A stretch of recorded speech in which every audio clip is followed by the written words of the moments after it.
טוב ערב טוב, בשם השם נעשה ונצליח להגדיל תורה לדירה בתכלית של יראת שמיים. On est ce soir le 12 du mois de décembre et le 13 du mois de Kislev, puisqu'on est déjà le soir, lundi soir, un shiur Be'ezrat Hashem pour l'élévation de l'âme de Moshe, Moïse ben Emma Simcha, ou Hashem Tenachenu Began Eden Elion, dont l'Askara sera le 15 du mois de Kislev. Une grande refoua shlema pour tous les malades d'Israël ou Bichlalam, Johanna Yafa Bat Shemesh, Vechen Chaim, Victor Yitzhak ben David, Talia Bat Efrat Miriam, Morat Mekdosha, Vatera Kol Am Israël, Ezrat Hashem, Lechaim Tovim, Ul Shalom. On est dans le Sod HaChashmal, Perek Aleph, pas le Perek Aleph, on est dans le volume Aleph, plus exactement sur le Inyan de la Brit Mila, avec le secret du Shor et du Chamor, de ces fameux midrashim qu'on va essayer de décortiquer un petit peu ensemble sur le viol de Dina, Shrem ben Hamor, Yosef, Osnat et tout ce balagan, en fin de compte, que la Torah nous compte et nous raconte d'année en année pour nous rapporter des tikkunim qui paraissent bien au-delà, qui apparaîtront en tout cas bien au-delà de ce que l'on pensait et qui nous donneront un peu plus de goût à l'étude de la Torah, dans le sens où on a souvent l'impression que les choses sont stables, comme on l'a fait sur le cours des Gilgulim. Très très bon shiur, il y avait grâce à Dieu beaucoup de monde. Toda Lael. On a été suivi par 3600 personnes en direct. Et c'est monté encore ici. Baruch Hashem. Le but, c'est de faire connaître le nom d'Hachem. C'est le but. Et donc cette étude qu'on va faire pourra paraître un petit peu difficile. Alors j'aimerais quand même vous parler un petit peu du Sod HaChashmal. Le Sod HaChashmal est à 80% basé sur l'étude secrète de la Torah. C'est pas du pshat. On va rentrer dans le Zohar à maintes reprises, on rentre dans des Gemarot, on rentre dans des livres qui sont Me'od Amukim, c'est-à-dire qui sont très profonds. On rentre dans des Gemarot, on se sert de Rabbi Nachman, on se sert d'autres Rabbanim, de Mekoubanim. Donc c'est quand même un livre qui demande une préparation de quelques années, au moins, au bas mot, pour comprendre la profondeur de ce livre-là, qui donnerait beaucoup plus d'émerveillement et d'avodat Hashem et de crainte du ciel si on était plus initié à cette étude. Ça veut dire que moi-même, je me retrouve souvent en train de sauter des passages. Pourquoi je les saute? Parce que pour vous expliquer ce qui est marqué ici, il me faudrait deux choses. La première, c'est que je sois capable de le faire. Ce n'est pas tout le temps le cas. Et la deuxième chose, c'est que ça me prendrait trop de temps de vous expliquer la base de ce qu'il veut dire ici dans d'autres livres. On arriverait à la fin de l'heure, ce serait fini, on n'aurait rien fait. Donc je préfère prendre ce que l'on peut prendre pour Bezrat Hashem mieux vivre en dehors de ces murs, de ce Beth Midrash, Bezrat Hashem, notre Torah, à l'extérieur. On est dans Shor Vechamor. Le Shor, c'est le taureau. Le Chamor, c'est l'âne. On avait déjà parlé de cela dans un domaine précis entre les nations du monde qui accompagneront Israël. La descendance d'Ishmaël et la descendance de Esav. Ishmaël, représenté par, dans la Kabbale, le Hamor, et la descendance des Occidentaux, descendance de Esav, et pas que des Occidentaux, ça peut comprendre aussi les États-Unis ou la Russie, sont les descendants, dans la filière, si on devait prendre l'arbre généalogique, de la descendance de Esav, qui est le shor, c'est-à-dire le taureau. On avait expliqué à l'époque ce que cela représentait. Mais dans un autre domaine de la Kabbale, Shivim Panim la Torah se divise en 70 facettes, c'est-à-dire que pour comprendre la Torah, il faut rentrer dans 70 portes, que vous comprenez bien, qui sont complètement différentes les unes des autres.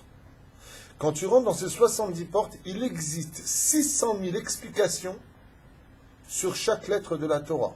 Alors imaginez combien d'explications sur les mots, sur les versets, et sur la paracha, et sur toute la Torah. C'est infini. Mais la Chen, Shrem ben Hamor va être le sujet qu'on va étudier ensemble. Il y a un rapport entre le Shor et le Hamor. Comme dira Yaakov dans la paracha de Vaishlach Yaakov, Malachim et Sarachim, il va lui envoyer des anges. Eh bien, on verra. Baruch Abba Emil. Baruch Abba Kvodo Meir. Non, pas Meir. Yaakov. Eh bien, il y a aussi chez nous cette symbolique qui est appelée le Shor chez nous, Yosef. Non, c'est pas Yosef. Si, c'est Yosef. Et qui est appelé le Hamor, Zema Shenegal Arshav. Bon, on irait.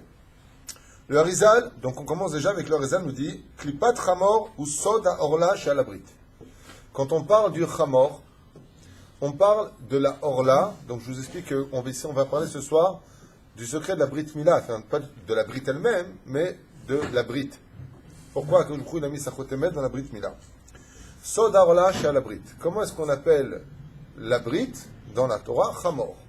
Alpisod, ça veut dire selon l'étude secrète de la Torah, ça s'appelle Hamor. Lama. Mais il y a des Hamor chez Nasi Ba'ir Shrem. Et on comprendra pourquoi on disait Shrem ben Hamor. Quand on vient et qu'on lit dans la paracha Shrem ben Hamor, si on vient de dire que Hamor c'est la Brit Mila, Shrem, il est fils de Hamor. Ça veut dire il est en dessous. Ma Perusha Davar, c'est une ville qui était Mleazima. La ville de Shrem est une ville où on tuait facilement pour la débauche sexuelle. Voilà ce que ça veut nous dire. C'est ça? Et c'est pour cela que chez eux, dans la mentalité, quand on lit la Torah, que malheureusement Dina est sortie dans la ville de Shrem, il ne pouvait pas lui arriver autre chose que cela. Là-bas, c'était quelque chose de fatal. Lama, parce que, lama ça veut dire, pas du lama qui vit dans les montagnes, mais lama en hébreu qui veut dire pourquoi? Parce que, eh bien, l'atmosphère, le lieu, exige cette situation. Les gens qui sont là-bas sont débauchés. Et ils ne supportent pas la Kedusha. On n'a jamais entendu ni vu que des Arabes ont brûlé le kever d'un tzaddik, ou renversé le kever d'un tzaddik. Vous venez de donner la bonne réponse. On ne l'a jamais vu, sauf un. Le kever de Yosef qui a été renversé, brûlé, et la totale. Pourquoi? Et où est-ce qu'il est? Il est à Shrem. Vous comprenez bien ce qui se passe? Les habitants de Shrem, il y a Yosef Hatzadik, ils ne supportent pas le Shomer Brit Mila. Alors ils l'ont brûlé. Rendez compte. Allez touchez-vous un kever d'un tzaddik en Tunisie, au Maroc, ou en Algérie, ou en Algérie, je ne sais pas, mais en tout cas en Babylonie. C'est les Arabes qui vous frappent. Tu ne touches pas au tzaddik. À Shrem, les Arabes, ils ont brûlé le kever du tzaddik du lieu. Et c'est exactement le lieu, Shrem ben Hamor. C'est ce qu'on va étudier, vous vous rendez compte que notre Torah, on est en train de parler du Harizal il y a 500 ans en arrière, ceci étant. Quand vous voyez la Torah, je vous dis un truc extraordinaire comme enseignait Rabbi Nachman de Breslev, que son mérite nous protège. Il dit, c'est lui qui a les yeux dans la Torah, qui lève la tête de la Torah pour regarder les informations, ce qui se passe dans le monde, pas regarder des informations religieusques ou autre chose, mais il voit les informations qui se passent. Il comprend parfaitement les événements. Si il dit, te rends compte, on a brûlé le kever d'un tzaddik, il va tout de suite te dire, Ashrem. Oh, comment tu sais, t'as une boule de cristal? Non, c'est marqué ici. Ou l'eau sovel otam. C'est là. C'est mitlabesh à yesod d'ikdusha chez Bishrem. Donc, qu'est-ce qui se passe? Mitlabesh à la yesod d'ikdusha chez Bishrem. Et pourquoi il est comme ça, il dit ici? Parce qu'il est jaloux. Shrem a une jalousie de la kedusha, de la Brit Mila des enfants d'Israël. La reine Beno Nissa Livgon bikdusha Dina. Et c'est pour ça que le fils de Hamor, roi de Shrem à cette époque, qui s'appelait comment? Shrem lui-même, quand il a vu Dina, Dafka il est parti la violer. Aval Slicha, pourquoi tu t'es pas pris une femme à toi de ton côté? Qu'est-ce que tu as été prendre la fille de Yaakov Avinu? Comme elle était Kedosha, comme elle était pure, d'où est-ce que l'impureté dans ce monde prend-elle sa nourriture? Retenez toujours cette phrase. D'où est-ce que les forces du mal, d'où est-ce que l'impureté veut puiser sa kedusha, sa nourriture? Je suis un peu bête, hein, je vous ai donné la réponse. Toujours de la kedusha.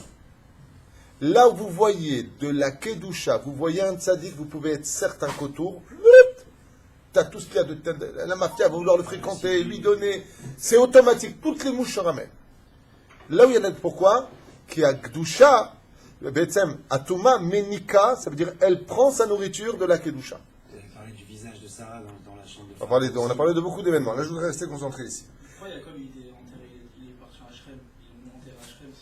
Jacob n'a jamais été enterré à Shrem. Ah, Yosef a été enterré à Oh, Shrem. c'est une question intéressante hors jeu pour moi parce qu'on quitte le sujet. On a beaucoup à faire.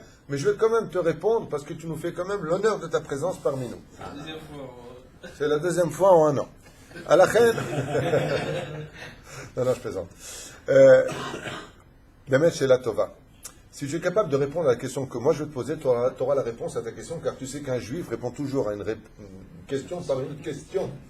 Où est-ce qu'est enterré Moshe Rabbeinu? C'est pas Arnevo. Bonne réponse. En Arnevo. C'est là. Veikvar Oto Bagay. C'est où Bagay? C'est Arnevo. C'est là. Pourquoi il est enterré là-bas? Hein? Il a fait Méod, en face de Baal Peor. Pourquoi est-ce que Moshe Rabbeinu, Dieu lui a pris sa Neshama, comme il est marqué dans Megillah? Moshe met Bezaïn Be'adar, Venolad Bezaïn Be'adar. Ouais. Si tu me dis qu'il est mort et qu'il est vivant, il y a un problème. Tu me dis d'abord il est né, après il est mort. Non. Moshe est né le Zaïn Be'adar 120 ans avant. Il est mort le Zaïn Be'adar, le 7 du mois de Hadar, au Arnevo. Pour ne pas qu'il ait d'endroit de Gvura, je lui ai redonné la vie Tchiat HaMetim le même jour où il est mort. La Gemara nous dit Moshe met Bezaïn Be'adar, Venolad Bezaïn Be'adar. C'est pas qu'il est né en réalité le Zaïn Be'adar depuis sa naissance. C'est vrai. Mais c'est qu'il est rené le jour même de sa mort. Alors pourquoi il est enterré là-bas? Parce que juste en face de la montagne de Lévo se trouve la montagne de Baal Peor. Et dès que se levaient les démons de Baal Peor, parce qu'il faut savoir que la Vodazara a une force énergétique puissante, qui sont des anges maléfiques, c'est pour ça que la Vodazara attire l'homme comme un aimant. On ne sait pas pourquoi on fait le mal, on ne sait pas pourquoi un homme peut agir de façon bestiale. Ça vient tout simplement de pulsions. Qui provoque ces pulsions? Tu prends un être humain, tu l'ouvres, tu le dissèques, tu n'as pas de pulsion. Hein. Tu as des veines, de la graisse, des os, du sang, de la viande. Où sont les pulsions? Pulsions où tu es. Alors c'est les nerfs qui bougent, que tu veux. Les neurones, appelle ça comme tu veux. Ben, à l'analyse d'une neurone, tu ne trouveras pas de pulsion à l'intérieur. Il y a quelque chose de métaphysique dans le physique que toute la médecine aujourd'hui reconnaît plus que tout. Psychologie, pédagogie, tout ce qui va avec. Tout le monde est au courant de cela. Aval, quoi qu'il advienne, Moshe est enterré en face de quoi? De ce qui aurait pu agir sur nous. Quand se lève, dit le Zohar HaKadosh, Baal Peor, qui est un démon qui s'appelle Baal Peor, si vous comprenez, automatiquement se lève Moshe Kenegedze. Maintenant que tu as répondu à la question avec le fait qu'on t'a aidé à 99%, pourquoi Yosef Hatzadik il est enterré à Shrem? Si l'endroit, le lieu, il est sujet à la débauche, qui est le gardien de la Kedusha de cette débauche? Yosef Hatzadik. Et dans ce cas-là, tu vas me poser une question en temps mort. Tous les Parshanim, toute la Torah nous dit que le pays de la débauche numéro 1 au monde, c'était l'Égypte. C'est pour ça qu'avant de mourir ici à Shrem, il était en Égypte pendant 80 ans. Et qu'est-ce qu'il a fait là-bas? Il a fait faire la Brit Mila à toute l'Égypte. Il a rendu l'Égypte pure. Il a fini le travail, il est parti dans un autre endroit encore plus impur, Shrem. L'endroit de la discorde, de la dispute. L'endroit où le feu est boher. C'est pour ça que d'ailleurs que c'est pas simplement ils l'ont cassé, ils l'ont brûlé. Pourquoi ils l'ont brûlé? Parce que le Yetzer Hara est appelé un feu qui brûle en nous. Comme la colère. Comme des gens qui font des bêtises dans la débauche, ils n'en peuvent plus, ils sont dans un feu intérieur.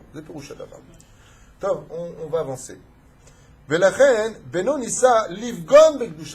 C'est pour ça qu'il a voulu toucher la Kedusha de Dina.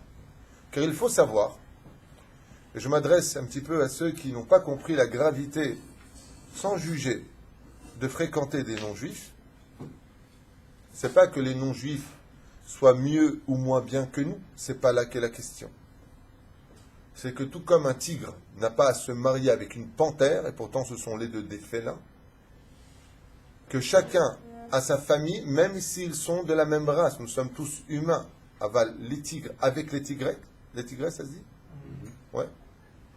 Et les panthères avec les panthères roses. Un truc comme ça. Débrouillez-vous. Panthère, je ne sais pas comment dire. Panthère, monsieur? Panthère.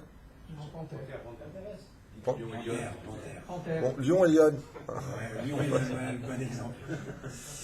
Vélachen, vous allez voir ce que va nous révéler ici le Zohar, quelque chose de très très douloureux par la suite, quand on va tourner la page, si on y arrive, de très très grave et qui nous fait prendre conscience de la gravité pour une fille juive d'être mariée avec un non-juif et pour un garçon juif d'être marié avec une non-juive. Adavar Hamur Meol. Pourquoi? Parce que selon le Hari Akadosh, pas David Twitou, moi tout ce que je vous dis à mon nom personnel, vous avez le devoir de le jeter à la poubelle si vous le voulez. Je ne suis pas une référence et je ne suis pas intelligent. Mais la Torah, elle, est intelligente et ne dévoile que des vérités. C'est pour ça que je donne constamment les références pour éviter les conflits avec moi. Celui qui n'est pas content, il va sur la tombe du Hari, il lui dit « Qu'est-ce que tu racontes ?» C'est là. Il dit tout simplement, automatiquement, quand Shrem ben Hamor, incirconcis, a touché Dina, Pagam Ba, qu'est-ce qu'il a fait? Il lui a puisé toute sa Kedusha. C'est ce que je vous explique. L'impureté se nourrit de la pureté. L'impureté se nourrit de la pureté.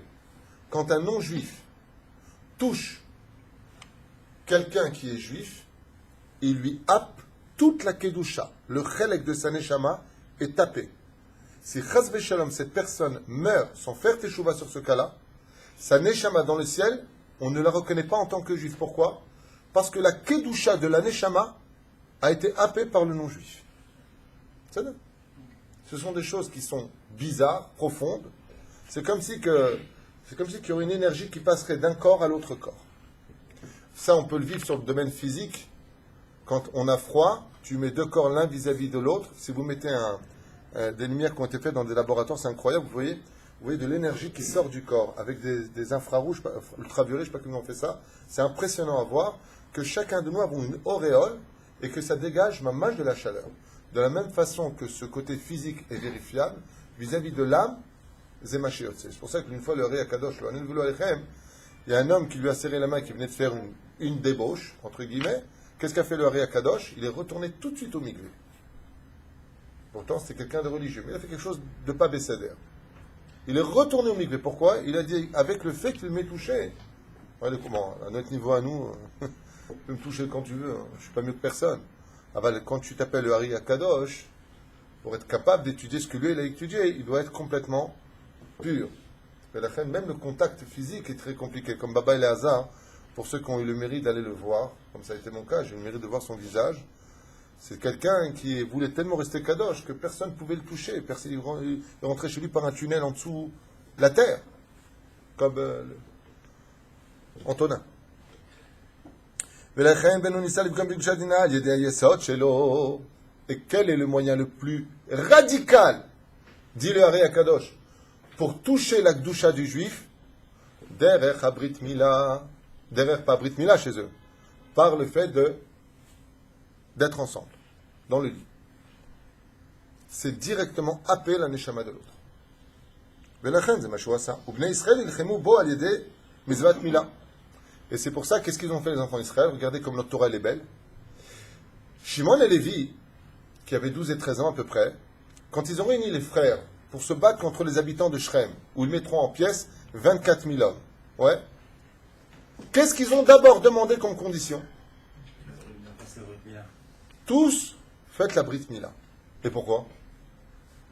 Pourquoi? Pour réparer pour Dina. Le mot n'est pas bien employé pour réparer. Hein? Oui, bon, alors ça c'est le côté pshat de la Torah. Le 3e jour, jour de la douleur, vous êtes un peu plus faible, ils ont. Et alors? Et s'ils n'étaient pas 3e jour, ils se sont entraînés UFC pendant 10 ans, je crois que c'est un problème pour les frères. Avec une seule parole, ils les rendent en poussière.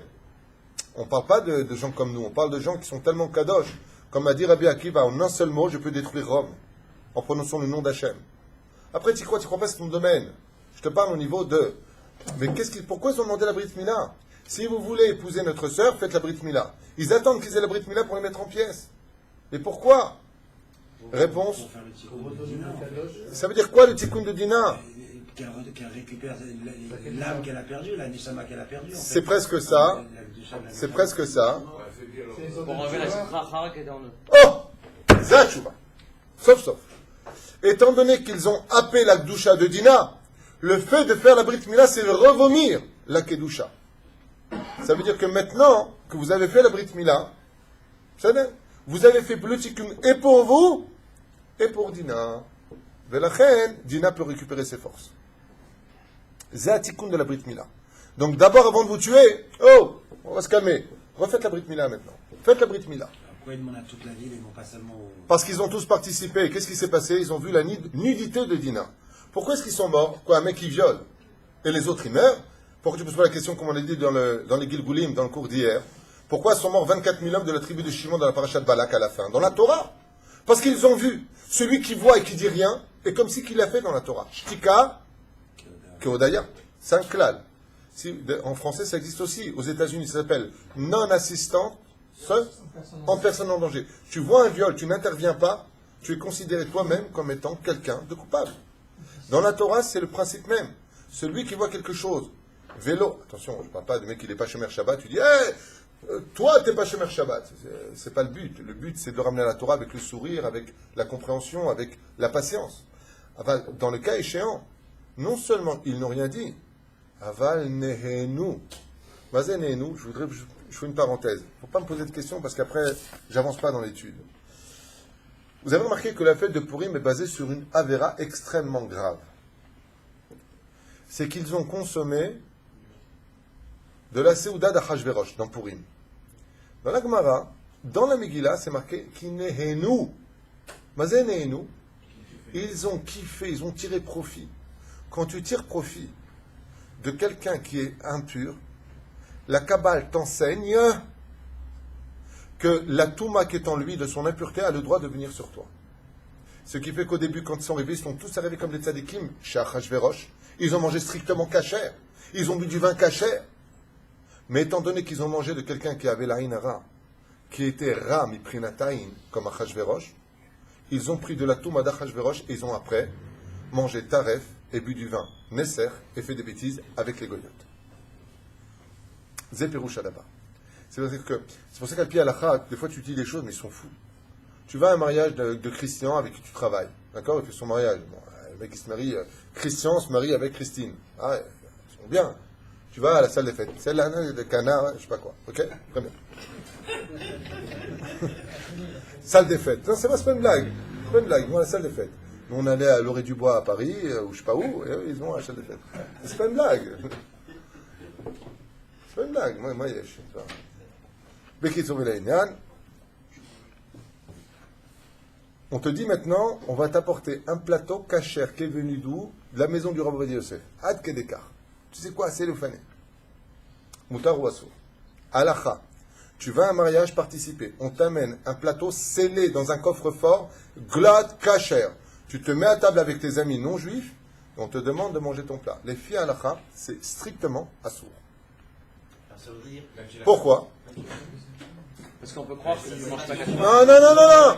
Tout le monde sait, t'as une kippa, il y a marqué en gros ici, notre ami est juif, on l'adore, et attention, vous le laissez tranquille. Ça va? Non, c'est le cachot. De peur qu'on fait comme ils ont fait, qu'on mange avec les... Dougma, est-ce qu'on a le droit de manger de la cuisson d'un non-juif? Mais non, c'est comme l'histoire du boulanger, on n'a pas le droit de l'acheter son pain pour ne pas... D'Afka le pain, c'est un mauvais exemple. Aval, Bishul Goy, les filles à la chazasou. Pourquoi? Zemekarev et Alevavon. De peur que de cette séouda-là, de son vin, il a une kirva, il va boire du vin, il y a une nesser. Mais le mec, il a qu'à faire attention. Imagine qu'il prend maintenant un écriteau devant lui, comme il y a marqué sur la porte de la maison, n'oublie pas d'éteindre le doude. Tu ne peux pas partir le matin sans éteindre le doude, parce que tu as un écriteau. Le mec est marqué comme ça, n'oublie pas que zélo cachot. C'est qu'en réalité, à partir du moment où tu te mêles à une situation qui est impure, par rapport au judaïsme, pour eux, c'est pas impur. Quand on dit impur, il ne faut pas que ce soit péjoratif dans nos oreilles. Pour eux, ce qu'ils font n'est pas impur, ça ne fait pas partie des 7 lois noachides. Un goy a le droit d'être goy. Pour un juif n'a pas le droit d'être goy. C'est pas la même chose. C'est ça. Et comment ils ont pu les avoir? Par le fait d'avoir fait la Brit Mila. Ils ont ressorti la Gdusha qui était en eux. Et voilà. Qu'est-ce qu'il a fait donc? Il a dû couper la orla, c'est-à-dire le petit bout qui est en plus qu'on coupe à l'enfant dès sa naissance. Mais Gdusha shel Dina. Ça veut dire que toute la Gdusha de Dina, qui c'est qui en a profité? Le bout de orla de la brite de Shrem ben Hamor. Shimon et Lévi, ils ont dit non. Yaakov, il faut trouver une solution. Il faut faire vomir la Kedusha qui est en eux. Il faut qu'elle retourne dans l'atmosphère pour que Dina puisse la appeler Bechazara. Mais la reine, c'est ce qu'on fait la Brit Mila. C'est pour ça que tous les enfants, dans ce monde, pourquoi ils viennent incirconcis? Pas tous, il y a des cas d'exception. Yosef est circoncis, Yaakov est circoncis, David est circoncis, Moshe Rabbeinu est circoncis, Adam el Jeune est circoncis. La liste est longue. Mon frère est circoncis, d'autres personnes sont nées. Lui, il est circoncis. Ça veut dire, allez, la bête. Aval lama, pourquoi est-ce qu'on vient incirconcis? Pour t'expliquer que tu es venu dans ce monde pour te rendre kadosh. Et la première chose qu'on va faire à l'enfant, c'est lui couper la première impureté avec laquelle il est né. Pourtant, un enfant est né pur. Mais comme tu viens dans un monde qui s'appelle Dina Kasha, tu viens dans un monde qui s'appelle le monde de la justice, le monde qui est dur, le monde où on vient, comme c'est marqué dans la Gemara, Ha'adam la'amol yulad. L'homme est né pour peiner. On est venu dans ce monde pour se battre, faire Torah mitzvot. Le Yetzer Hara ne nous lâche pas les baskets. Avec notre orgueil, notre intellect, je comprends pas, je suis pas d'accord. Attends. Avant de ne pas être d'accord, d'abord étudie tout ce qu'il y a dans la Torah, après tu pourras dire si tu es d'accord ou pas. Quand tu as toutes les données, tu peux te permettre de dire quelque chose. Mais on est tellement loin du cas. Donc qu'est-ce qu'on va faire? On va commencer à couper la première impureté. Et vous avez remarqué que la Brit Mila, ça se fait avec un Ismaël. Scalpel. Et scalpel, il est fait de quelle matière? Fer. Et c'est quoi le fer? Dina. Le fer, c'est Midat Adin. C'est Midat Adin. C'est pour ça que la Brit Mila, c'est quelque chose qui fait, surtout vis-à-vis des femmes, qui sont Gévora, les hommes se mettent toujours en avant. Les femmes toujours en retrait pour la Brit Mila. Et elles sont comme ça, lama. Parce que la femme, dans sa sensibilité, comprend que la Brit Mila, c'est Mida Kasha. C'est un moment de din.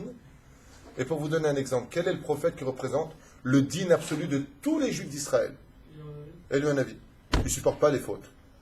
Il ne supporte pas les fautes. À un tel point qu'il dit, moi, s'il y en a un qui a une faute, je viens pas. Mais celui-là, il a peut-être une petite erreur. On est humain. Eliyahu, il dit, qui crève, je ne veux pas venir.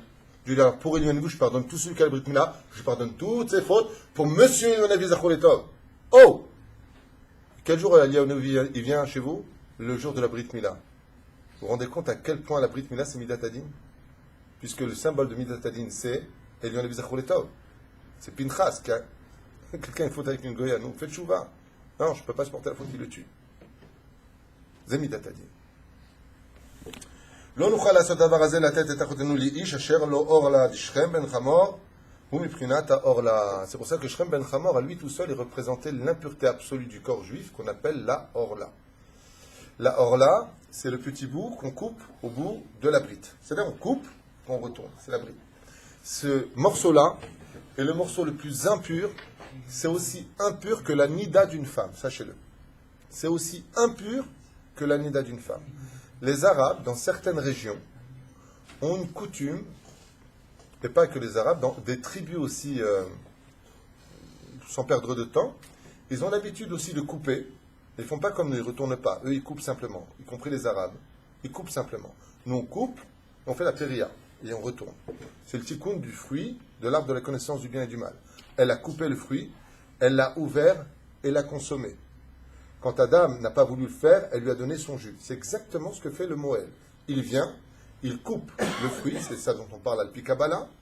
Ensuite, il le retourne et il suce le sang qui représente le tikkun de la réparation originelle, comme c'est marqué dans le livre Chesed le Avraham de Rabbi Abraham Azoulay. C'est un commentaire de Rabbi Abraham Azoulay, grand-père du Chida Kadosh. Velachen, vous voyez bien que c'est le tikkun abrit. Qu'est-ce qu'ils font eux? Ils prennent Chazve Shalom, une chose qui est strictement assour les filles halacha. Ils prennent ce petit bout-là, ils le mélangent au couscous et ils le donnent à manger à une femme qui est stérile, pensant que maintenant qu'il mange le petit bout de zizi, je ne sais pas comment on appelle ça, eh bien elle va tomber enceinte.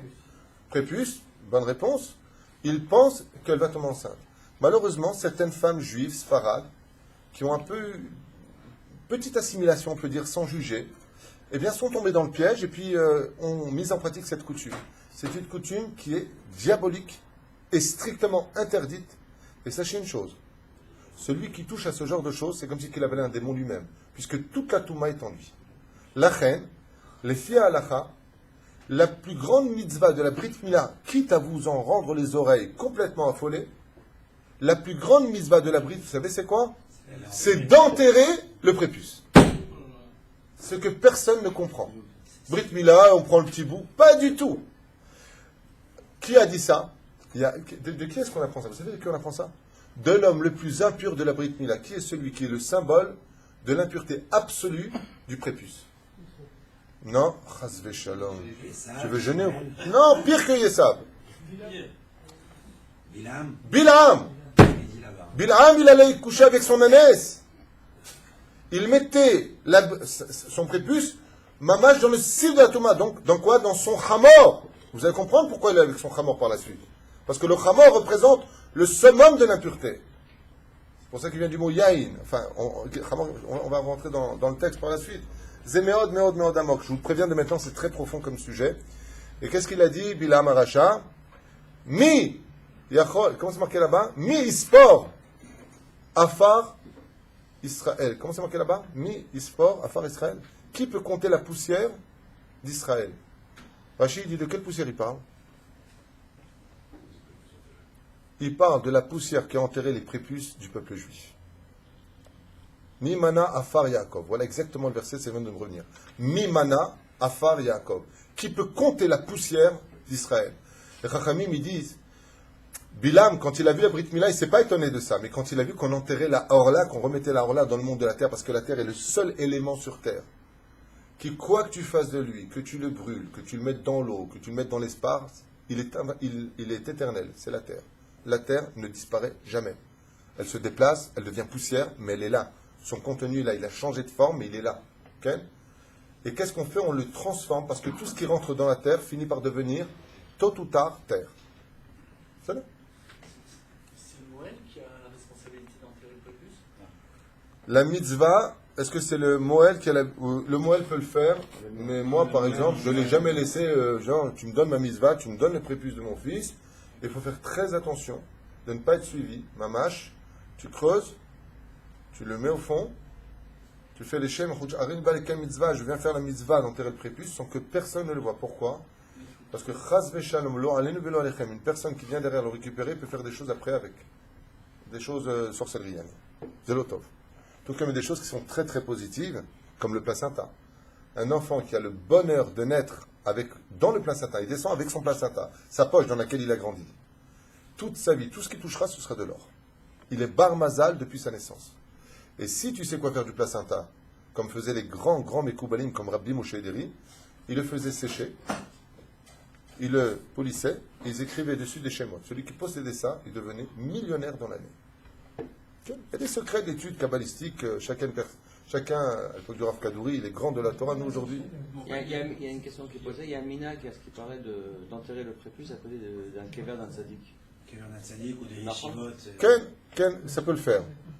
J'en vois pas l'intérêt, je ne connais pas ce minag, je ne connais pas tout, hein, je vous l'ai déjà dit, je ne suis pas lumière, mais ce qui est certain, c'est qu'à partir du moment où on l'a enterré, il a soit là ou ailleurs, le principal, c'est que personne ne sache où est le prépuce. C'est-à-dire que Gvoroto, il faut savoir que cette mitzvah-là, hi berumo shalola, elle monte jusqu'au trône divin. C'est-à-dire Shrem ben Chamor, ahivi leshon chivaya. Et Shrem, matzah chivaya, en araméen, le mot chivaya veut dire serpent. Et c'est pour ça qu'il t'explique que Unachash hakanmoni sheitil erez bechava arishon asher al cheshko betavato tamid idabek bevat Yaakov Eliona. Waouh, là c'est un peu compliqué, alors je vais dire ça dans des langages très simples. Je m'excuse pour les mots qui pourraient peut-être blesser parce qu'il y a beaucoup de non-juifs qui regardent les cours que je fais. Ils viennent, ils regardent les cours. Donc ne vous vexez pas, on est en pleine étude. Et la Torah, c'est la Torah, elle ne changera pas pour faire plaisir à quiconque. Mais il faut savoir que quand une personne, même juive, tant qu'elle n'a pas la Brit Mila, elle est comme le Nachash Akadmoni, c'est-à-dire comme le serpent originel. En d'autres termes, si je devais dire quelque chose de supportable à entendre, c'est qu'une fille juive qui est mariée avec un non-juif, d'abord, elle ne peut pas être mariée, hein, il n'existe pas d'être mariée avec un non-juif. Il n'y a pas de guette, il n'y a pas... Mais qui vit avec, ok? C'est comme si qu'elle a couché avec le serpent mamash, toute sa vie durant. Je vous relis le texte. Shrem ben Chamor achivi leshon chivaya, ou leshon nachash kadmoni, c'est le serpent originel. Sheitil eres, qui a mis sa semence qui s'appelle venin. Bechava arishona, dans la première Ève, asher kol cheshko vetavato tamid lidabek bebat Yaakov Eliona. Et depuis ce jour-là, toute la Sitra Hara n'a qu'une envie, c'est de prendre la Gdusha des filles d'Israël. C'est pour ça qu'il est venu. Dès qu'il a vu, il y avait plein de filles à Shrem. Dès qu'il a reconnu la juive, malheureusement, nous sommes en 2016 de l'ère vulgaire, et on peut dire qu'en Israël, tout comme partout ailleurs, on peut parler de 80% d'assimilation, de chiffres officiels. Ouais. Eh bien, la guerre qu'ont menée les Arabes après avoir envoyé des milliers de missiles sur Israël, ils se sont rendus compte qu'ils n'ont pas réussi, ils ont fait la voiture bélier. Il y a eu beaucoup de miracles, ils n'ont pas réussi, alors ils ont fait une autre chita maintenant. Ils habillent leurs jeunes, ils leur donnent de l'argent, ils les inscrivent, ils leur font une grande beauté, et ils les envoient dans les boîtes de nuit. Ce sont des juifs qui me l'ont dit. Hein. J'y suis pas, c'est vrai. Moi, ce sont des gens qui me l'ont dit. Ils se mettent une Magen David, ils vont dans les boîtes de nuit, ils parlent couramment hébreu, ils sont formés maintenant. C'est la nouvelle guerre des habitants arabes de notre pays. Pas que des Arabes, mais il y avait même des Noirs aussi. Bon, des Noirs. C'est là. Mais tu sais quel est le but? Ces jeunes femmes m'ont raconté, elles viennent, elles draguent, ils te disent tout ce que tu as envie d'entendre, ils ont de l'argent et ils te prennent. Après, ils t'emmènent dans les villages. Attention, on ne parle pas d'une grande quantité. En France, il n'y a pas besoin dans les villages. Ils vont dans les boîtes. Comme m'a dit mon copain qui est venu de Marseille, il m'a dit J'aime ce qui se passe. À Bal-Kikaron, sachez que c'est une guerre qui est la pire de toutes les guerres. Parce que malgré tout, un missile, il te prend ton corps, mais le goy, s'il te prend, il t'a pris ton âme. C'est ce qu'on vient d'étudier jusqu'à maintenant. Ça s'appelle l'assimilation. C'est l'assimilation.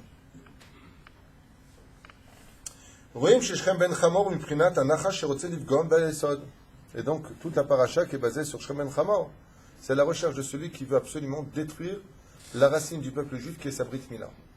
C'est pour ça que Hitler, il marche chez Zichro, comme on en a souvent parlé. Shem Rechaim Irkav. La première chose qu'il regardait chez un juif, parce que vous avez remarqué quelque chose d'incroyable, un juif, il n'est pas forcément capable de reconnaître que l'autre est juif. Mais un goy, il reconnaît tout de suite qui est juif et qui n'est pas. Vous avez remarqué ça? Il a une sensibilité à la kedusha du juif. Même un juif qui est assimilé, qui mange du porc, qui ne fait pas kippour, il a une âme qui est kadosh. Sachez-le. Le goy, il est plus sensible à ça que nous-mêmes. Non, là, c'est ça, un juif, comme ça, tu te comportes comme un goy. Hitler, il marche quand il était avec des gens, des SS. Toi, tu es juif. Non, non, non, non, je m'appelle Stéphane, je m'appelle Christian, je m'appelle Maurice, je m'appelle... Pas du tout, voilà, j'ai la croix. Non, non. Baisse le froc. Quoi? Quand ils allaient dans un orphelinat où les petits juifs étaient cachés, baissez tous le pantalon. Makara, vous avez le tampon du juif. C'est-à-dire que l'identité du juif, c'est la Brit Mila. Et si la Brit Mila, elle est touchée, tzaddik, quelque part, tu as touché le nom d'Hachem. Comment tu l'as touché? Tu veux savoir comment? Tu as séparé le Yud-Ke du Vav-Ke, Al-Pi Kabbalah. Tu as pris le Yud-Ke, le nom de Dieu, tu l'as coupé en deux. Psst. Quand tu fais tchouva sur la Brit Mila, tu le ramènes. Voilà. Alors on va essayer de foncer parce qu'on a 3 pages, on n'a fait même pas un demi-verset. Asher Besar Chamorim Besaram. Tom Lagmara nous dit comme ça que Vechen Katou Zohar Akadosh, on est dans le Zohar, Shemekasher en Prinat Chamor Nasi Shrem, et Prinat Chamor Bemitzraim Shaleem Neemar, Asher Besar Chamorim Besaram.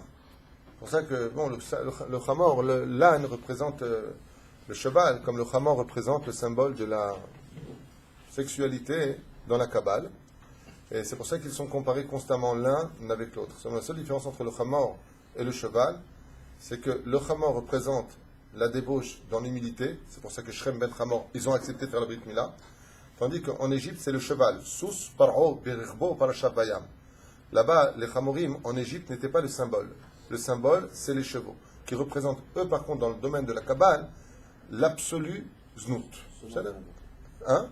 Le summum de la pureté. Exactement. C'est pour ça qu'on n'a pas le droit de posséder plus de 4 chevaux chez soi. C'est pour ça qu'on n'a pas le droit avec la de monter un cheval. Sans selle, on n'a pas le droit de monter un cheval sans selle et on n'a pas le droit de regarder le derrière d'un cheval. Vous savez? Pourquoi? Parce que, un cheval, qu'est-ce qu'il a le cheval? Vous êtes devenus fous les juifs? Non. C'est que, même si c'est normal, sache une chose. J'ai un copain, je vous raconte quelque chose de très personnel. J'ai un copain qui m'a raconté qu'une fois à Paris, dans la forêt, un mec super équilibré, médecin de métier, un mec vraiment bien. Il est parti faire de l'équitation. Comme ça, il m'a raconté. Et c'est quelqu'un vraiment, il est marié, pas de problème. Et il avait une prof devant lui qui était donc, pour faire le galop, toi qui as fait de l'équitation en France, tu sais de quoi je parle. Il n'a pas arrêté de regarder le derrière du cheval. J'ai dit du cheval, pas de celle qui était dessus. Okay. Il a eu des pulsions, il m'a raconté, ce que je vais te dire, personne ne le sait, donc je ne donne pas de nom. Il m'a raconté, j'étais à 2 doigts de la violer. Alors que jamais de ma vie, j'aurais pensé que ça pourrait m'arriver en pensée. Il m'a dit, je t'en supplie, donne-moi l'explication. Je lui ai dit, le problème, je vais t'expliquer où il est. Le problème, c'est que comme vous ne comprenez rien, vous les médecins, à part ce que vous étudiez au niveau physique, du fonctionnement des molécules, ce qui se passe, c'est qu'en regardant ce qu'il ne fallait pas regarder, il y a ce qu'on appelle kfitsat Atouma. La Touma a le droit de sauter sur toi. En regardant ce que la Torah te dit, Altistakel, ne regarde pas, eh bien, ça vient sur toi. Comme par exemple, tu vois une femme dénudée. Ouais, t'as rien fait de mal, tu l'as vue. Elle est passée, ça va, tu vas pas me saouler. Les Mekoubalim nous disent que quand tu iras avec ta femme, ouais, dans l'identité de l'enfant qui va naître, il y a la Touma de ce que tu as vu qui rentre dans la semence qui passe chez l'enfant.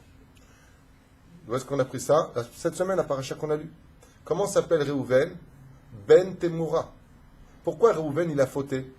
Pourquoi Réhouven, entre guillemets, il a déplacé la couche de son père? Et la couche de son père veut dire, son père devait aller avec, non.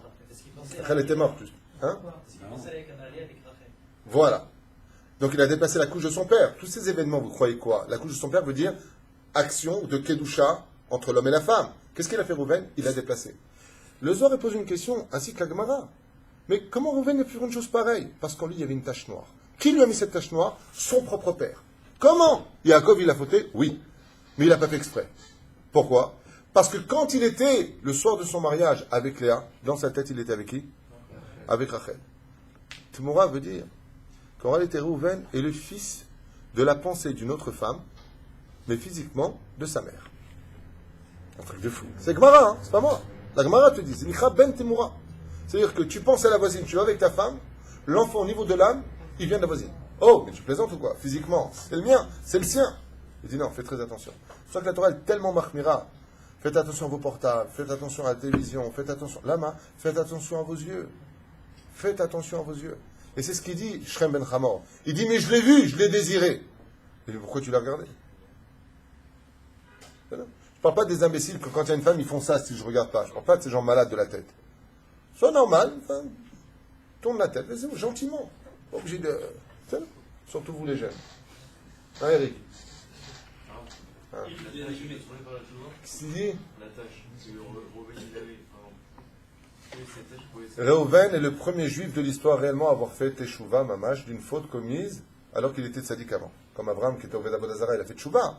Et Réhouven est le symbole des 10 tribus, des 12 tribus de la Teshuvah absolue. C'est pour ça qu'il n'était pas là le jour de la vente. Il est parti jeûner pour faire Teshuvah. Donc, il y a la bonne kadem, Rabotai. Donc il explique ici que la reine Bessaram, qui est Bassar Hamorim, je ne sais pas si je devrais traduire ce qui est marqué ici, c'est aussi marqué dans la Gemara, que Bekitsour, que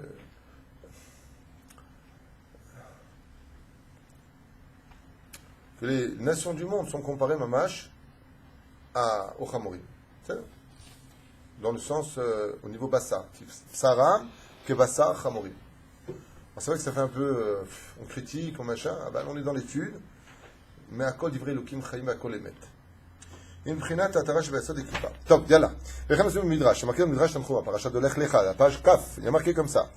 Chez Yehoyakim, qui était roi d'Israël, Racha, Haya Mosher Berolato, qu'est-ce qu'il faisait Yehoyakim? Haya Mosher Berolato, il faisait Zera Levatala, Bekitsour. Matzenu Sheneenash, Gvorat Ramor Yikaver. Et comment c'est marqué à lui? Dans, à propos de Yirmia, quand il parle de Yehoyakim, roi d'Israël, qu'est-ce qu'il faisait Yehoyakim? Il tirait la orla, il faisait Zera Levatala, donc il tirait vers devant. D'accord? Quand on est venu l'enterrer, comment c'est marqué dans Yirmia? Kvorat Ramor Yikaver. Enterrez-le comme un âne. Quel rapport avec un âne? Kiwitne Kemo Chamor. C'est là. Donc si un jour tu vois quelqu'un qui fait des bêtises, il va dire Chamorata. Chez Chamor, on dit Chamor, mais Hamar, chez Ouyaïn. C'est pour ça qu'on appelle ça. Comment on dit en araméen le vin? Comment tu dis du vin en araméen? En hébreu, Yaïn. Et en araméen, Chamaer. Chamar, ça veut dire du vin. וכן רואים שאוסרי לגפן עירו ולסרקה בני אתונו. שהחמורים קשורים לאמצעי הגפן, car il y a un rapport, je passe tout ça, entre le geffen, bon je vous le dis quand même, comment dire, il y a deux choses qui peuvent saouler un homme, le vin et les femmes. Ça c'est au niveau de la blague. Au niveau de l'absolu, il y a deux choses qui font perdre la tête à un homme, dans l'absolu. Le vin et les envies sexuelles. Un homme, il devient fou. Posez la question d'ailleurs, je me suis toujours posé cette question pendant des années. Quand j'ai fait tchouva, je n'arrivais pas à comprendre. Comment un homme, sincèrement, excusez-moi, mais il viole une femme qui va durer, allez, 5 minutes, le temps qu'elle crie que 5 minutes, 10 minutes, 20 ans de prison, 15 ans de prison, 10 ans de prison. entre quatre murs. Comment tu peux donner ça pour ça? Quand tu fais un calcul, quand tu prends le mec qui fait du CE2, il a pris 50 millions d'euros, il arrête, puis il fait 2 ans de prison. Il dit, c'est le risque du métier. À 50 millions d'euros, 2 ans de prison, d'accord. Je comprends à la limite que c'est débile, il ne faut pas faire ça. Attention, mais je comprends pas. Mais ça peut... Je viens vous voir, je te donne 50 millions d'euros, tu fais 2 ans de prison, tu le fais ou pas? Tu as plein de mecs qui vont dire, ouais, tout de suite. Pourquoi? Je n'ai pas dit de faire du CO2, Chaz Shalom. Je dis. Non. Chaz Shalom. Demain, Rav Tuto, on peut faire du CO2. Chaz Shalom. Assour de voler quiconque. Chaz Shalom. Non. Je viens vous voir, je lui vois, je te donne 50 millions d'euros, tu fais 2 ans de prison. Tu as plein de mecs qui vont dire, ok, de toute façon. Pour 25.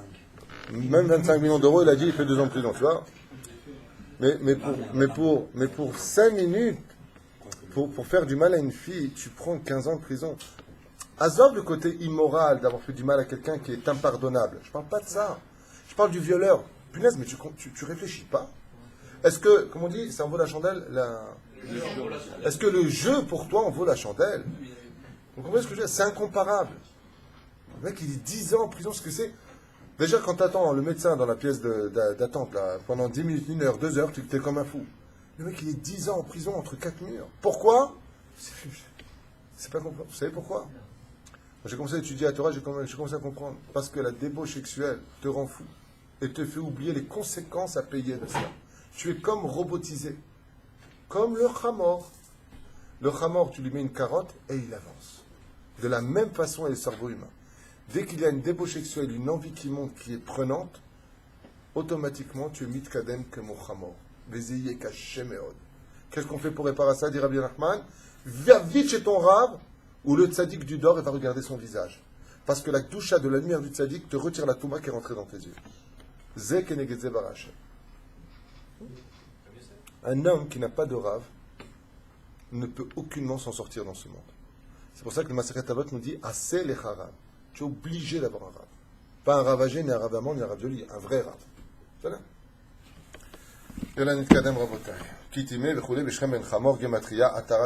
C'est pour ça que la gematria du mot Shrem ben Chamor correspond à Atara Sheba Yesod. C'est le chapeau que nous avons à la Brit Mila. C'est gematria Shrem ben Chamor Atara couronne Sheba Yesod de la Brit Mila. Comme c'est marqué, Time et Dina Bito, qui Time et Bina Bito, faites-moi les Sophitivot avec moi. Ça veut dire en fin de compte, quand tu fais une psychanalyse du personnage qui était Shrem ben Chamor, qu'est-ce qui a poussé Shrem à violer Dina, qui avait à peine 10 ans? Bon, niré be'achad. Faites-moi les sofitivot du mot, du verset de la Torah. Timé, allô,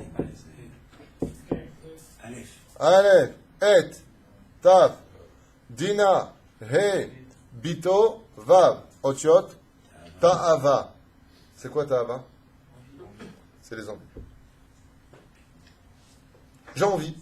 S'il y a une chose sur Terre qu'on doit tous contrôler plus que tout au monde, c'est les pulsions de l'envie. Comme c'est marqué, Akin'a, Ata'ava, Ve'akavod, Motiv et Damina Olam. Celui qui est capable de mettre un frein à ses envies, qu'elles soient sexuelles, qu'elles soient dans la nourriture, qu'elles soient dans l'argent, qui sont les 3 piliers du Yetzer Hara. Contre ça, nous avons 3 fêtes, ce que je viens de dire. Pessah, Shavuot et Sukkot. Ce sont les 3 fêtes qui viennent réparer ces 3 éléments. Celui qui est capable de cela, sachez que Rabbi Nachman dit de lui, c'est d'ailleurs tous ses livres, lui c'est un roi. Tout le tikkun de Rabbi Nachman, ses écritures sont là pour te dire comment travailler ces midot pour vaincre l'envie de manger, l'envie du mishgal, de la sexualité, et l'envie du mammon. C'est vrai. Ce sont les 3 éléments. Si sur ces 3 choses-là, tu es capable de contrôler, de dire non, je décide, non, j'ai envie, non. Pas pour punir ta femme, hein, chas de shalom, ou pour le mec qui va au restaurant, dit non, je mange pas. Je ne va pas au restaurant. Je parle de. À tel point que la Gemara dans Ta'anit nous dit celui qui a envie de manger quelque chose, il a vraiment envie de manger, il veut un flan. Un flan. Punaise, qu'est-ce que ça fait longtemps que je n'ai pas mangé de flan. Un bon flan. Bezrat Hashem. Et tu ne le manges pas, la Gemara nous dit, il est considéré comme si que il a... Non. Bravo. Yaakov, laisse tomber, je donne pas ton nom. Bravo Abraham. La Gemara dans Tanit nous dit Mish yeshlo ta'avat achila venimna mileochlo nechshav lo keilu tsam kol hayom. Celui qui a envie de manger quelque chose, il a vraiment envie de le manger. Et il. Je ne veux pas le manger, je veux contrôler. Ouais? Tu es considéré dans le ciel comme si tu as jeûné toute la journée. Il n'y a pas plus fort que celui qui contrôle. Et qu'est-ce qu'il y a marqué là-bas? Timé dinabito. Il a rendu impur à cause de quoi? De ses pulsions, de ses envies. Contrôle tes pulsions. Veshrem shayach liklipat ata'ava. Car tout le Satan, quand on parle du Satan, c'est pas le côté théologie chrétien, on parle du Satan, c'est-à-dire le Yetzer Hara, tel que la Torah le comprend. Son épée sur terre, comment il te fait tomber? Par les pulsions de l'envie. J'ai envie. Alors, tu vois les enfants qu'on a, jusqu'à l'âge de 13 ans et un jour, ils sont coulés Yetzer Hara. Vous avez remarqué souvent la réponse des enfants? J'ai pas envie. J'ai envie. Tout est basé sur l'envie. Après, qu'est-ce qu'on dit quand ils grandissent? Vas-y, t'as envie, mais réfléchis bien. Enfin, mon fils, il m'a dit un jour, papa, je vais descendre à Eilat. Je sais pourquoi faire. Il m'a dit, j'ai envie. Comme ça. Je dis, t'as envie? Moi aussi, j'ai envie. Mais t'as envie de venir? Je dis, non, j'ai envie d'être riche. Ça, c'est autre chose. Je dis, non, c'est une question de pensée. Parce que si je décide d'être riche, Ezeu Achir, à sa mère Bechelko, tu vois que je peux le devenir? Ça veut dire que si tu réfléchis, tu peux trouver à tes envies des solutions sur place. Je n'ai pas besoin d'attendre de devenir riche. Si je décide dans ma tête que ma ta'ava, c'est d'être riche parce que j'ai tout ce qu'il me faut pour vivre le jour, alors je peux vivre dans ma tête comme un milliardaire. Tout est dans la tête. Je lui dis, donne-moi une seule raison, pourquoi tu veux aller jusqu'à Eilat. On a fait le calcul, je regarde. 3h30 pour aller. Au bas mot, hein, c'est en bus, à l'époque. Donc 5 heures. Pour dormir, pour reprendre le bus le lendemain. Et Mayo, t'as raison. T'as raison.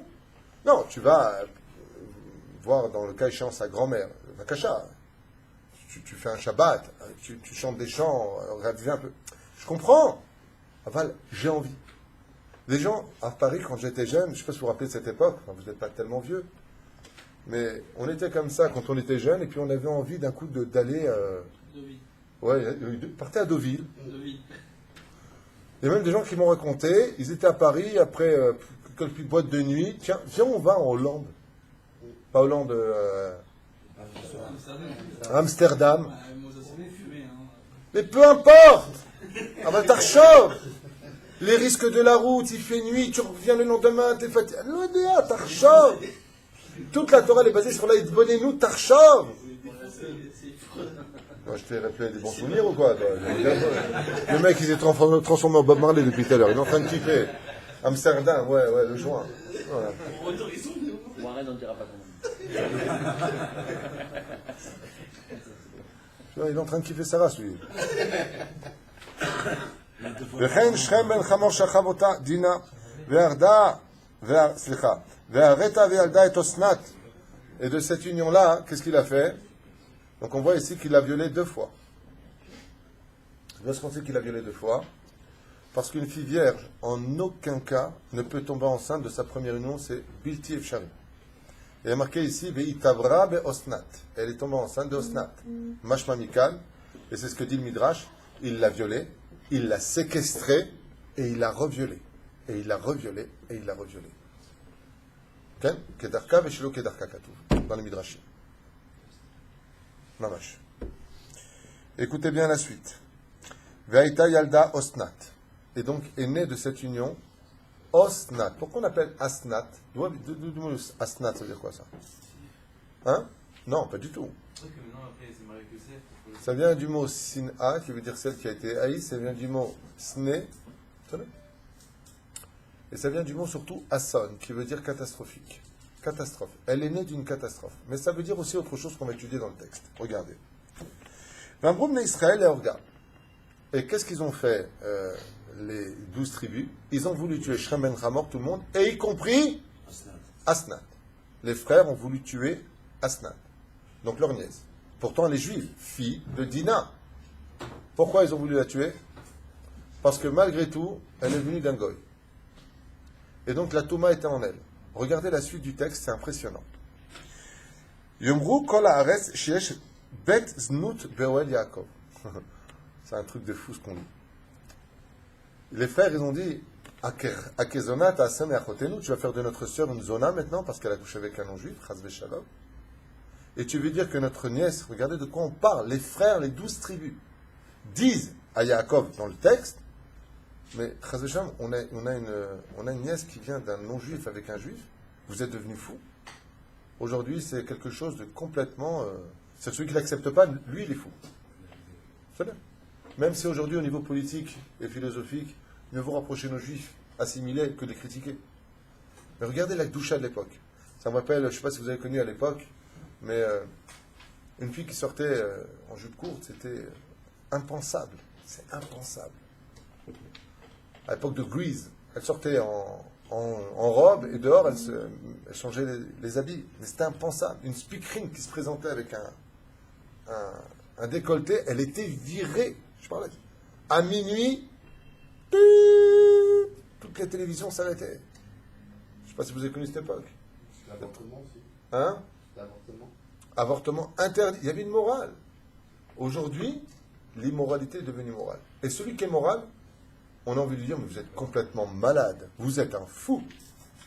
Je vous l'ai dit. Ouais, arriéré, oui. Je vous ai dit la dernière fois ce qui s'est passé. Je parlais avec quelqu'un, on parlait, je trouvais très sympathique. Je lui ai dit, t'as dit, Mechilat, à ta chômeur, Shabbat, il m'a dit, non, moi je suis normal. Je lui ai fait ça. Eh ben moi, j'ai des antennes. Le mec, il te répond, non, moi je suis normal. C'est le mec qui me chômeur Shabbat, il n'est pas normal. Mais non, non, c'est pas ce que je voulais dire, mais je suis normal, quoi. Enfin, je suis bien. Top. Maasa Yaakov Avinu al Vashalom. Hevi tzitz. Qu'est-ce qu'il a fait, Yaakov? Il a porté une. Alors, tzitz, ça peut se traduire comme étant ou une couronne sur le front, comme le tzitz Kohen Gadol, mais ça veut dire en réalité une plaque. Ouais, on peut appeler ça un médaillon. C'est pas vraiment un médaillon, mais ça va devenir un médaillon. C'est une plaque sur laquelle il a marqué Vekatav alav Shem HaKodesh Vetala al Tzavara. Qu'est-ce qu'il a marqué comme nom? Selon le Midrash, il a marqué Ashnat Bat Dina. Mibet Yaakov. Voilà exactement ce que dit le Midrash. Qu'est-ce qu'il a gravé sur cette plaque? Je suis Osnat Asenat, fille de Dina, de la maison de Yaakov. Maintenant, il y a un problème avec Osnat. Les frères, on parle de Yehuda, on parle de Zvouloun, on parle d'Issachar, le religieux, on parle de Lévi, le tzaddik. Ils ne sont pas tous tarés quand même. Ils n'ont pas trouvé de solution. Personne d'eux ne peut se marier avec leur nièce. Personne. Personne, sauf peut-être celui qui est capable de retirer, parce qu'il est le gardien de la Brit Mila, la Touma qui est en elle. Yosef Hatzadik. Le seul qui connaît le secret à cette époque, c'est Yaakov Avinu. Yaakov, il dit à ses frères, comme c'est marqué dans la Torah, vous en déplaire.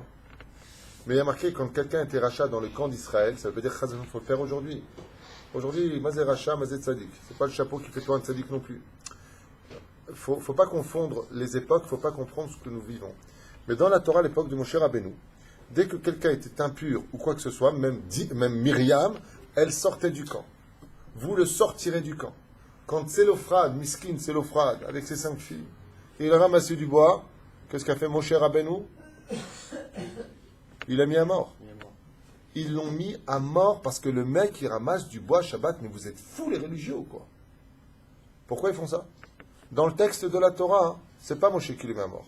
C'est Dieu qui ordonne à Moshe de le mettre à mort. Et il dit pourquoi?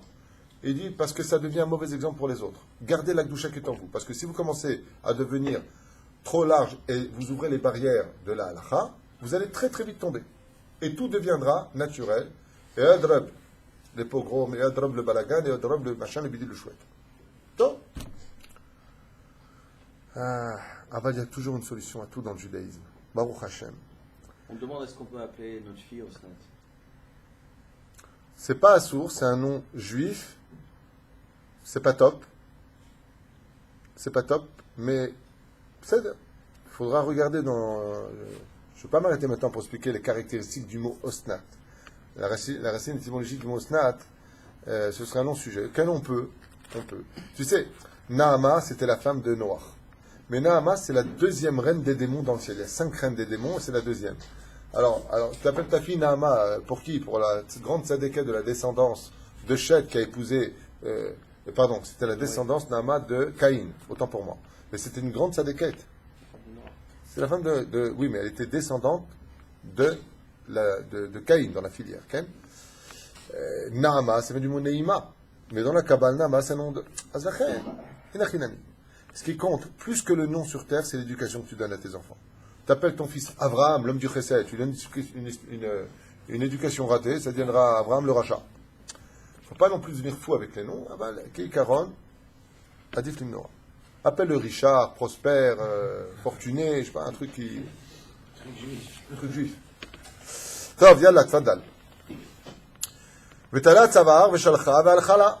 Qu'est-ce qu'il a fait? Il lui a écrit ça sur son médaillon, comme tu l'as appelé tout à l'heure, il lui a dit, maintenant pars. Pars parce que tes oncles veulent te mettre à mort. Et pourtant, une petite question comme ça, un petit peu bizarre, qu'on verra après peut-être. V'yarad Michael Amalach, est descendu l'ange Michael, v'orida le Mitzrayim, les veto shel Potifera. Il s'est passé un miracle, c'est que l'ange Michael est venu accompagner Asenat, Davka dans la maison de Potifera, qui était prêtre de On plus tard, la fameuse maison où arrivera plus tard, à la même adresse, Mina Shamaim, Hachem Mezaveg, Zivugim. Dans le ciel, il dit qui va avec qui, et sur terre, il les fait rencontrer. Mezaveg, Zivugim. C'est pas tout de dire qui va avec qui. Le mec qui est né au Japon, elle est née en France, comment ils vont se rencontrer? Hachem, il fait en sorte que dans les pas de ta, bidjouk, ça se passe bien. Que tu rencontres à l'endroit précis le zivug que Dieu t'a prédestiné, Be'ezrat Hashem. Même pas, attention, si tous les zivugim ne sont pas minashamayim. Pas toute personne qui se marie, c'est minashamayim. Sachez-le. Ce que j'ai étudié la semaine dernière. Lo kol mishi mitraten minashamayim. C'est pour ça que si vous voulez savoir avec qui vous mariez, vous qui êtes jeune, Rabbi Moshe Ederi à la Vachalon, il m'a dit, si tu veux savoir qui sera ta femme, va voir celui qui t'aime le plus au monde, et lui te dira si elle est faite pour toi ou pas. C'est ce que m'a dit Rabbi Moshe. Et Béhémet, ça marche. Hein? Qu'est-ce que tu dis? Oui, la belle-mère, c'est sûr. Tu connais le mec qui est venu avec 3 copines à la maison, il a dit à sa mère, maman, devine là, c'est laquelle? Il dit, c'est celle-là. Oh, comment tu fais? Il dit, je l'aime déjà pas. Top, viens là. Ça on a fait. Allez. וירד מיכאל מהנהלה, שהייתה אז נתלויה ליוסף לאישה, והייתה אשתו פוטיפרה, קרא וגילדה כבת, et comme la femme de Potiphera ne pouvait pas avoir d'enfant, alors ils l'ont adopté comme leur fille. וכשירד יוסף למצרים לקחה לו, et c'est pour ça que Yosef, quand il est arrivé en Égypte, il l'a tout de suite reconnue, et il l'a prise. Et pourquoi lui il l'a prise? Arrête, les frères, ils ont voulu la tuer, elle avait de la touma en elle. Il dit oui, Nachon, mais Yosef, dans sa doucha, gardien de la Brit Mila, en allant avec elle, il lui a retiré toute sa touma. Comme il a fait en Égypte, il a fait avec Osnat. Elle va lui donner 2 enfants, qui seront comme Shimon et Reuven, comme c'est marqué dans le texte de la Torah, parachat de Vaïchi. כן? מובא באלקוט לאריזל, ששורש אסנת היסוד ודלכן נקרא אסנת ראויה ליוסף אישה, כן? דהי נולדה משכם שהוא העורלה מתלבשת על היסוד. Et étant donné que Yosef Hatzadik, il est le Yesod lui-même, et qu'elle, elle est venue de la Orla, c'est-à-dire du prépuce de Shrem, quand elle est partie se marier Asnat avec Shrem, c'est comme si qu'elle a subi, elle, la Brit Mila de son impureté d'être venue de Shrem ben Hamor. C'était donc son zivug. Afal pi Shrem aya klipa, même si Shrem était une grande écorce, are ima haïta dina, vedina otzia et nishmat osnat mea klipa, kedesh Yosef iskeba. Maintenant, il vient poser une question énorme, et ouvrez bien grand vos oreilles. Allô, écoutez bien. Hachem, on l'appelle bien le bon Dieu quand même. C'est pas possible. Est-ce que Dina méritait quelque part, selon les principes de la Torah, de se retrouver dans la difficulté? Oui.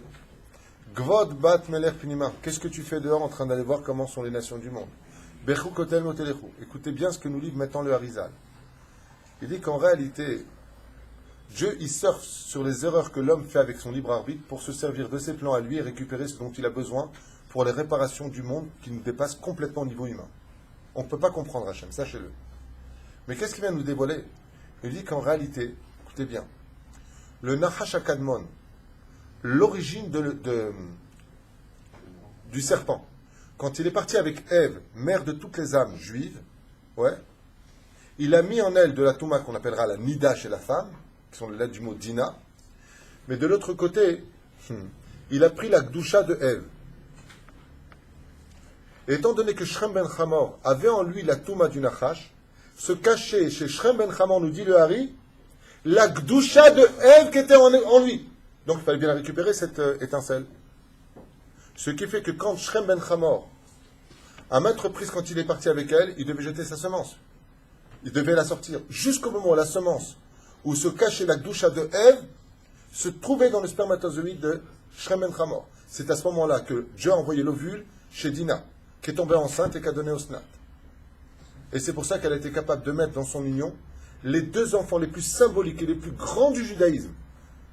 Yevalechecha Elokim, Vidatadin Elokim, justice a été faite, Dina, comment le jour du Shabbat tu dis Yevalechecha Elokim, Yesamechecha Hachem, que Dieu te mette Hachem, Yudkevavke, le nom de la bonté, il dit non, une justice terrible a été faite dans le ciel, qui a fait mal d'un côté, mais qui a sauvé quelque chose d'autre. Parce que chez Dieu, le mal n'existe pas. Comment tu me dis une chose pareille? C'est comme si que je viens vous dire, monsieur, creusez-moi un trou de 4 mètres, vous avez besoin d'oseille. Je demande de l'aide orale, il me dit, va creuser un trou de 4 mètres, il veut m'enterrer vivant celui-là. Et voilà qu'en creusant, vous trouvez une mallette, vous l'ouvrez, il n'y a que des billets de 200 shekels. Il y a 1 million. Vous allez ressortir du trou en maudissant ou en me remerciant? Où est-ce qu'on creuse? Tout de suite, hein, où est-ce qu'on creuse? Creuser les méninges. Où est-ce qu'on creuse, il va dire. Le malheur devient bonheur. Le mec qui creuse sa tombe. Ah, c'est ça que tu es en train de me dire. Monsieur le rabbin, aidez-moi. Va creuser ta tombe. C'est ce qu'il dit Hachem. Il dit, Dina, tu commets une erreur. Et dans ton erreur, j'ai besoin de quelque chose.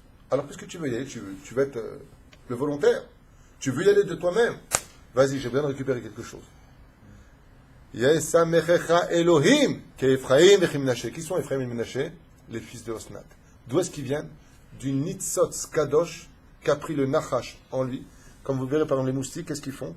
Quand ils vous piquent, ils crachent une salive qui peut déposer un virus chez vous. Mais ils prennent de votre sang en même temps chez eux. C'est pour ça que tu écrases un moustique qui t'a déchiré pendant la nuit. Tu as du sang sur le mur. Vous voyez bien qu'il suce ton sang et te laisse une salive. C'est exactement ce qui se passe pour le Chazasham, regardez la maladie, le sida. La personne qui va avec une personne qui est malheureusement atteinte de cette maladie du sida. Lui, il fait rien. Elle va malgré tout, en projetant ce qu'il a en lui, il happe de l'autre côté le virus qui est chez l'autre. Quand j'ai virus, c'est le microbe ou la maladie. Vous avez compris ce qui se passe? C'est exactement ce qu'a fait le Nachash. Il a mis en Ève le tikkun de la femme qui est la Nida par la suite, mais lui, il a récupéré quelque chose de Ève. Et qu'est-ce qu'il a récupéré? 2 nitzotzot. Et ces 2 nitzotzot devaient être récupérés par Dina. Dina qui était à la base qui Midatadid, c'est un garçon. Dina qui est des Rech Agvarim. L'histoire de Dina et de Yosef. Ils ont été interversés dans le ventre. D'accord? Bon. Il pourrait durer des heures. Justement parce qu'elle avait compté qu'elle avait déjà 6 enfants, elle s'est dit que... Exactement. Tout le monde le sait, laisse tomber, tout le monde le sait. Tu peux le raconter ta vie là.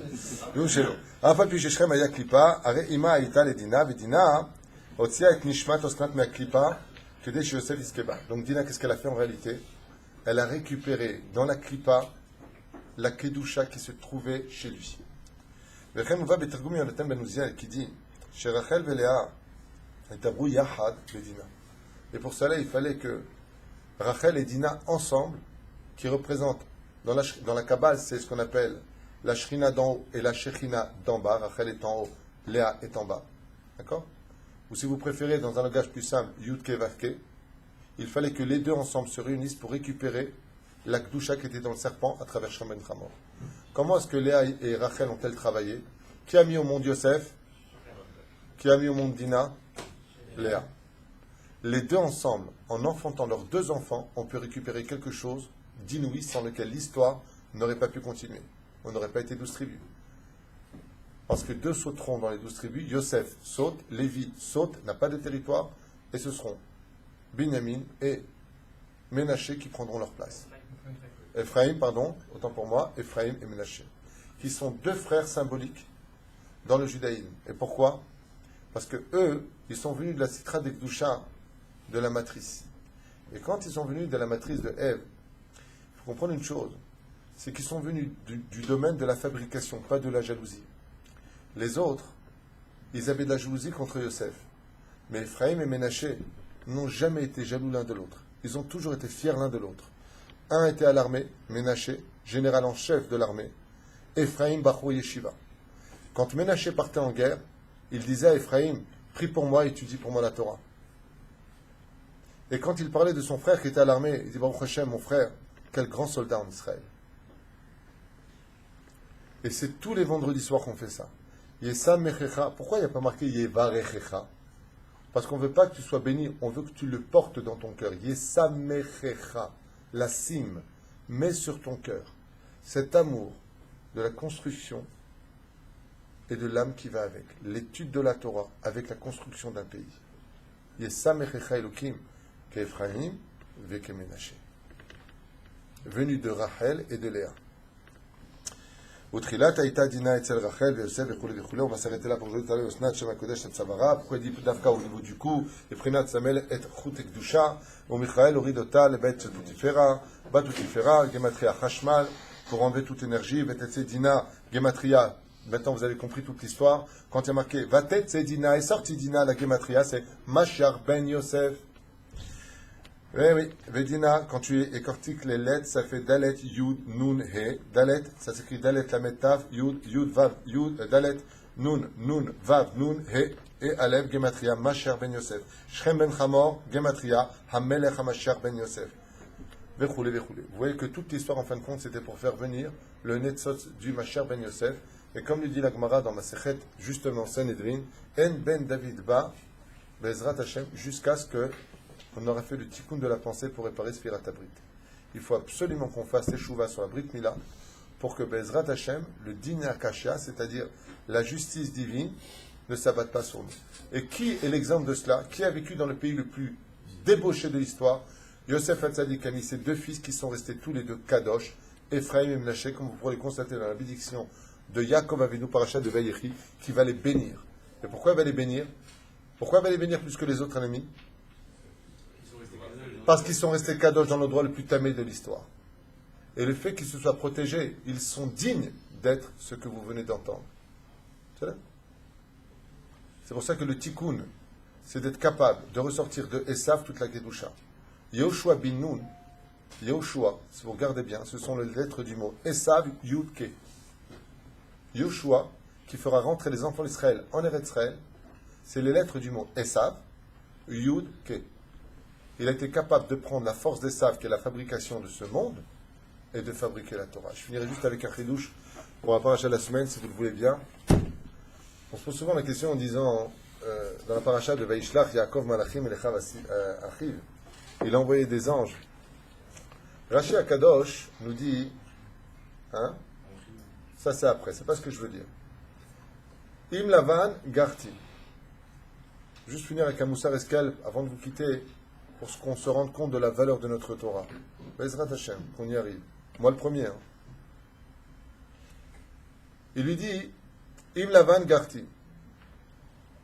Le Rav Meir Eliyahu, il pose la question, il dit, au nom des Midrashim, il dit, Machpatlo les savent que tu as vécu avec Lavan ou que tu as vécu avec qui tu veux. Alors au niveau du Pshat, si Lavan, le sorcier ne m'a pas eu, c'est pas toi qui vas m'avoir. Mais d'accord, mais Lavan, si c'est un sorcier, c'est un combat métaphysique. Mais moi, si je te frappe, c'est avec un combat physique. Donc, qu'est-ce que tu es en train de me parler de Lavan? Et qu'est-ce qu'il lui dit? Im Lavan Garti Tariak Mizvot Shamarti. J'ai gardé les 613 Mizvot de la Torah. Parce que tu crois que Esav, il ne sait pas que tu es religieux. C'est comme si maintenant tu vas te taper avec un goy. Et tu dis, fais gaffe, je suis Shomer Mizvot. Mazé, Im Lavan Garti. Il a tout simplement expliqué un message pour toutes les générations futures. Comme le dira Yaakov. Yitzhak à Yaakov, pendant la bénédiction. C'est bizarre. Akol kol Yaakov, veyadaim yede Esav. Tant que la voix de Yaakov sera les gardiens des mitzvot de la Torah, les mains de Esav ne pourront pas le frapper. C'est pour ça que Yaakov vient lui dire, si tu es venu pour te battre, tu ne peux pas réussir. Pourquoi? Im Lavan, Garti, Tariag, mitzvot d'Irashi Akadosh.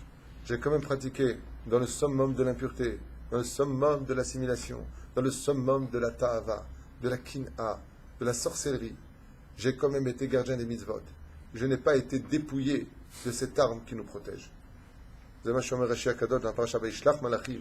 Quand tu veux réussir ta vie, et que les forces du mal viennent t'agresser, il faut que tu lui envoies des mitzvot.